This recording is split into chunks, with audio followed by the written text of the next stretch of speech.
अब जो दूसरा आखिरी 7वां चक्र है वो सहस्त्रार चक्र है। उसके 1000 पेटल होते हैं।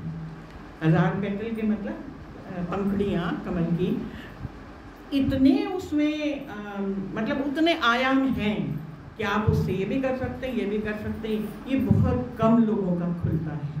जो बहुत संत महात्मा होते हैं, जो बड़े ज्ञानी होते हैं, जो बहुत फिलोसफर बड़े बड़े होते हैं, बहुत ही गिने चुने लोगों को ये प्राप्त होता है। और बाकी 6 चक्र तो आपके शरीर के अंदर हैं।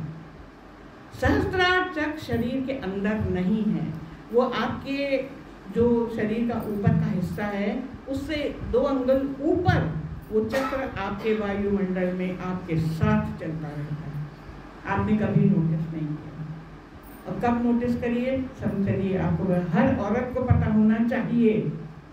आपका बच्चा जब छोटा था, गिर गया, उसको चोट लग गई, रो रहा है, वो सारे लोग छुपा रहे हैं, कुछ नहीं छुप रहा है, वो दवा हुआ तो खैर अपनी जगह काम करेगी। माँ को पता है, वो गोदी में ले ले, केवल एक बार सर पे यूँ हाथ फेर देती है।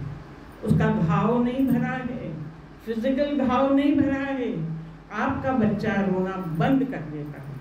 उसके सहस्त्रार चक्र के जो वेव्स हैं, जो बॉडी में से जो निकलती हैं, ये ऑरा के वेव्स, वो दिखती नहीं है किसी को, लेकिन वो यहाँ हैं, हर किसी के सर पे हैं।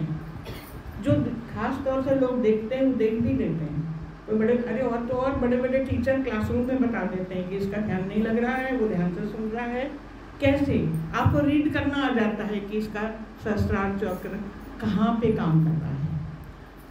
चलिए बहुत ज़्यादा डिटेल में ना जाके अब एक चीज़ बस और ध्यान कर लें, चक्र होता क्या है।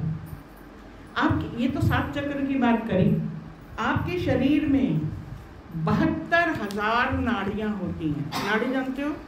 नाड़ी को क्या बोलते हैं? वेव, नब्ज, हाँ वेरी गुड, नब्ज बोलते हैं।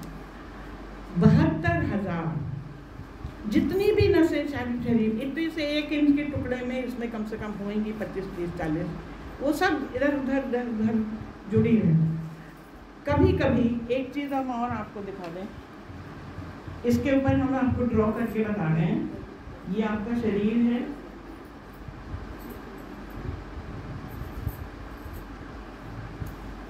ये पॉइंट से लेके इस पॉइंट पर। एक बात और, अगर आपको अपना चक्र ठीक करना है तो नीचे से शुरू करते हैं, जो इसको हीलिंग करते हैं, और वो ऊपर उठता जाता है, जिसको कई लोग कुंडलिनी भी कहते हैं।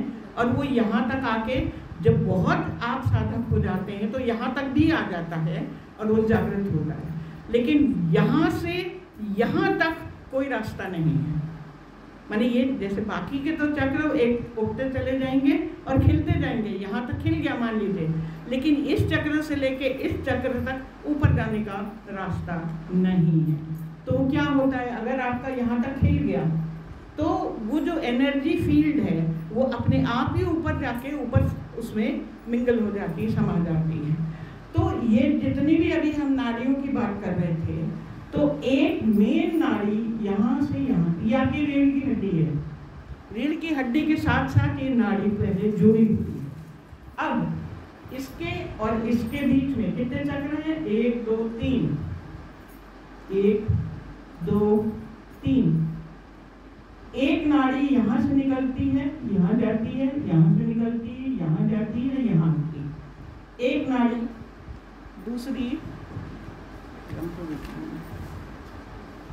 यहाँ से निकली, यहाँ गई, यहाँ आई, हम ठीक से नहीं बना पा रहे क्योंकि हाथ टेढ़ा हो रहा है, यहाँ निकली। इन नाड़ियों को जो बाएं तरफ से आती है उसको कहते हैं इड़ा नाड़ी, जो दाहिने तरफ से आती है उसको कहते हैं पिंगला नाड़ी, और जो बीच में है वो है सुषुम्ना नाड़ी। जो ये पॉइंट जहाँ नाड़ी क्रॉस करती है वहाँ पे जो एनर्जी का गोल, भाई देखो इसमें भी बहुत एनर्जी है, इसमें भी बहुत एनर्जी है। जब आके एक जगह क्रॉस करी तो यहाँ टकराई ना दोनों की एनर्जी, उसको वहाँ पे चक्र बन जाता है। चक्र का मतलब क्या होता है? चक्का, गोला, है ना, घेरा। लेकिन इन घेरों की, चक्र बोलते जरूर हैं, इन घेरों का प्रकार जो है वो त्रिकोण है, त्रिकोण है। लेकिन चक्र बोलते हैं तो ये 2 कारण से। पहली बात, और तेजी में घूमता है वो, क्योंकि इसमें भी वाइब्रेशन खूब तेजी आ रही है, इसमें भी खूब तेज एनर्जी आ रही है, जहाँ टकराएगी वहाँ खूब तेज घूमता रहता है वो। तो कोई भी चीज़, अब जैसे ये पंखा है, हमें तो गोल ही दिख रहा है ना घूमते हुए, ये गोल नहीं है, इसमें 3 डंडियाँ लगी हुई हैं, लेकिन कोई भी चीज़ तेजी में घूमेगी तो गोल दिखाई देती है। दूसरी बात, चक्र क्यों है? चक्र का एक ये स्वभाव है कि वो चलता है अगर गोल तो एक जगह से दूसरी जगह पहुंचता है। ये चलेगी तो यहाँ से यहाँ जाएगी, यहाँ से यहाँ जाएगी, यहाँ से यहाँ। और जो बाई नाड़ी है, जो एड़ा नाड़ी है, एक बार अब कुछ आदमी लोग होते हैं ना, वैसे यूँ लहरा लहरा के चलते हैं, है ना, चलते हैं ना, बोलेंगे भी तो अरे तुमने कैसे होता है ना, उनकी एड़ा नाड़ी जरूरत से ज़्यादा सक्रिय है। एड़ा नाड़ी is a female manifestation. Pingala नाड़ी is a manly manifestation. और दोनों में बैलेंस बनाए रहती है सुषुम्ना नाड़ी। अगर ये दोनों नाड़ियों में से कोई भी आउट ऑफ बैलेंस हो गई तो व्यवहार लोगों का बिगड़ जाता है। ठीक है, मतलब जो नॉर्मल एक शरीर के साथ एक व्यवहार मिलना चाहिए वो हट जाता है। अब टोटल ये लोग कहते हैं कि कितनी नाड़ियाँ होती हैं, बताओ कोई?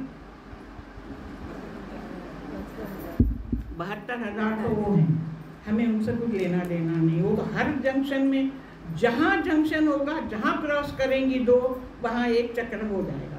छोटे इतने सारे नाड़ियाँ हैं, इतने सारे चक्र हो जाते हैं, तो उनका तो हमें कुछ करना ही नहीं है। 3 नाड़ी हैं।